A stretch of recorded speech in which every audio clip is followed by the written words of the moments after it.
Hi, I have a great and unique idea, which is turning your wooden or plastic seat into a heated seat so your fragile buttocks can rest in peace. All we need is a heating element, which I'll extract from this broken hairdryer as these wires. So here we are. I hot glued these wires to my seat with their end connected to a cable where I can just plug into the wall. Okay, there we are. Where the f is it?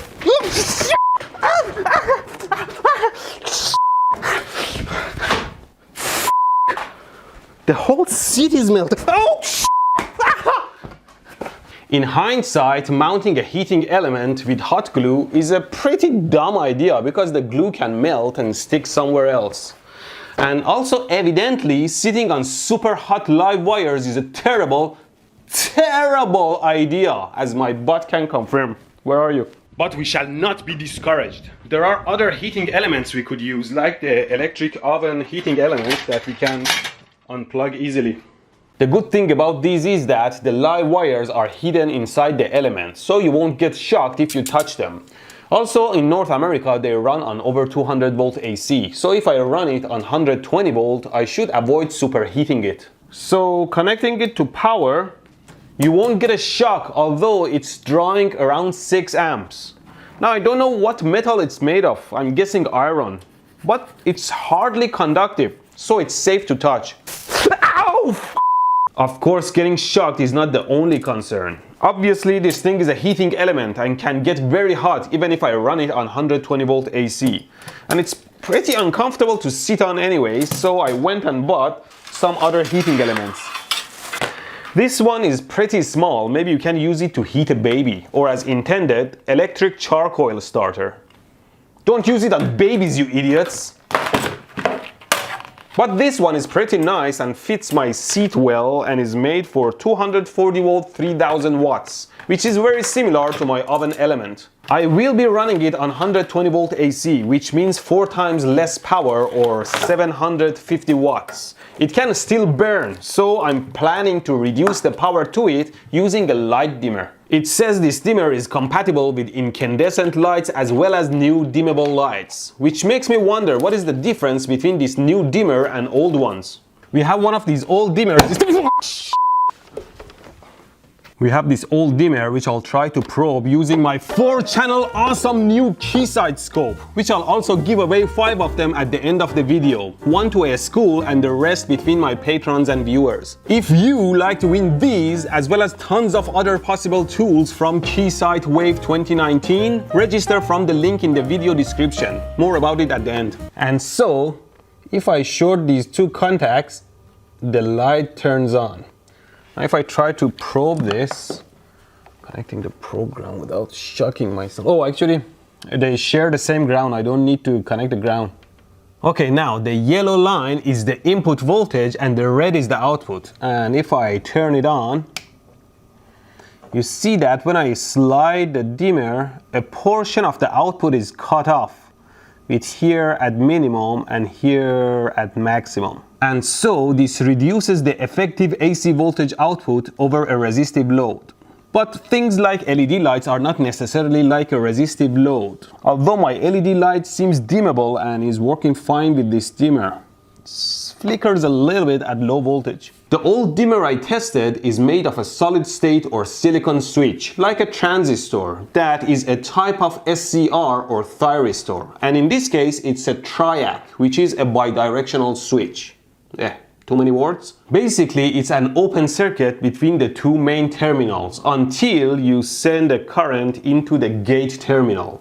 And then it switches closed and stays on as long as you run current through it, even after you remove the gate signal. And then it only turns off when you stop running current through it. It is bidirectional, meaning that the current can run through it both ways and has to be triggered accordingly. So this is the AC input and we have a resistive load like an incandescent light. And let's say these are the trigger pulses to the input of the triac. The output voltage is 0 until the edge of the trigger, and then the switch closes and the output follows the input until the voltage reaches 0, which means that the current through the resistor is 0. and it turns off and again turns on by the next edge of the trigger and follows the input again, and cycle continues like we saw on the scope. Now by moving the dimmer knob, we are simply moving the location of these trigger pulses that changes the on time of the triac and controls the output power. So for example, if this pulse happens earlier, more of the voltage cycle goes out. Driving the inductive and capacitive loads is a whole other mess because their current is 90 degrees phase shifted and turns zero when the voltage is at peak. Okay, let's see what the new dimmer does differently. Does the exact same shit. So what? It's compatible with LED lights because the new LED lights are designed to be dimmable, and this takes the credit? What the hell? Fuck! Don't kick live circuits because they can kick back. Anyway, let's see what's the difference between dimmable and not dimmable LED lights. I'm gonna film different lights using my camera at slow motion to see what difference we see. Here's the incandescent. As expected, the brightness changes by the AC cycle. Here's the dimmable LED. It behaves like the incandescent. And here's the undimmable light, and its output light is constant. So the dimmable LED light is designed to be dependent on the AC voltage amplitude. That's why we can dim it with the change of AC voltage. But the undimmable LED behaves badly on a dimmer because it's designed to have mostly a constant brightness output independent to the AC voltage. So for the most part, you see it has a constant brightness, but at very low AC voltages, it craps out. Both have their own benefits. One provides dimmability while the other one provides a fixed output brightness independent to the input fluctuations. We are getting distracted. Let me hook up the dimmer to my heater and I'll measure the voltage and temperature of the heater. Here we have voltage and temperature, and if we turn it on at minimum, it's only around 4 volts and it heats up very slowly. But we can ramp it up so it heats faster and then ramp it back down again. There you go. Very nice. Now we have an industrial seat warmer for your thick buns.